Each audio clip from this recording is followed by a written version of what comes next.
Assalamualaikum warahmatullahi wabarakatuh. Pada hari ini, hari Selasa, tanggal 21 Juli 2020, kita akan masuki pembelajaran 2.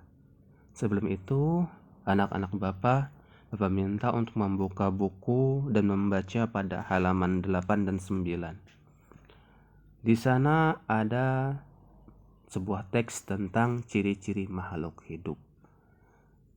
Di sini ada 6 macam ciri makhluk hidup. Yang pertama, makhluk hidup memerlukan makan. Kita setiap hari memerlukan makan dan minum. Makanan berguna sebagai sumber energi atau tenaga untuk melakukan kegiatan bergerak dan berkembang biak. Jadi, kita semua setiap hari memerlukan makanan dan minum. Begitu pula hewan, tumbuhan, mereka memerlukan makanan dan minuman untuk melakukan kegiatan-kegiatan sehari-hari, untuk bergerak dan untuk berkembang biak. Makanan manusia bersumber dari tumbuhan dan hewan. Makanan hewan bersumber dari tumbuhan dan hewan lain. Dan tumbuhan makanannya berasal dari dalam tanah berupa air dan zat hara. Jadi manusia makanannya bisa bersumber dari tumbuhan dan hewan. Tumbuhan misalnya nasi. Nasi itu awalnya dari padi. Padi kemudian diproses menjadi beras. Beras kemudian dimasak menjadi nasi. Hewan bisa manusia memakan ayam, ikan, daging sapi dan sebagainya. Kemudian makanan hewan bersumber dari tumbuhan dan hewan lain. Hewan juga bisa makan tumbuhan, ada yang makan daun, ada yang makan buah. Kemudian hewan lain seperti ikan misalnya, ikan memakan ikan kecil. Kemudian makanan tumbuhan berasal dari dalam tanah yang berupa air dan zat hara. Jadi tumbuhan itu, tanaman itu, pohon itu mengambil makanannya dari dalam tanah lewat akarnya. Jadi akarnya itu mengambil air, kemudian zat-zat makanan yang ada di dalam tanah. Itulah mengapa pohon-pohon besar itu sangat penting bagi kita, karena pohon itulah yang menyerap air hujan, dan apabila pohon-pohon besar itu sudah tidak ada, maka ini yang sering terjadi banjir. Ya, lanjutkan. Yang kedua, makhluk hidup bergerak. Setiap makhluk hidup dapat bergerak. Ada makhluk hidup yang bergerak dengan berpindah tempat. Ada pula makhluk hidup yang bergerak tidak berpindah tempat. Misalnya tumbuhan. Manusia bergerak dengan kaki, yaitu berjalan, berlari, melompat, sehingga manusia dapat bergerak dan berpindah dengan cepat. Ya, makhluk hidup ada yang bergerak berpindah tempat, seperti manusia, hewan. Ada yang menggunakan kaki, ada yang melompat, ada yang terbang. Jadi berpindah tempatnya dengan cepat. Sedangkan ada pula makhluk hidup yang tidak berpindah tempat, seperti pohon, bunga, dan tanaman lainnya. Itu mereka hidup tapi tidak dapat berpindah tempat. Oke. Terus yang ketiga, makhluk hidup tumbuh. Setiap makhluk hidup mengalami pertumbuhan dari kecil menjadi besar dan lebih tinggi. Misalnya manusia lahir sebagai bayi, tumbuh sebagai anak-anak, kemudian remaja, dewasa, dan akhirnya menjadi tua. Secara umum, manusia setelah berusia 25 tahun tidak lagi mengalami pertumbuhan. Jadi makhluk hidup itu, semua makhluk hidup itu tumbuh.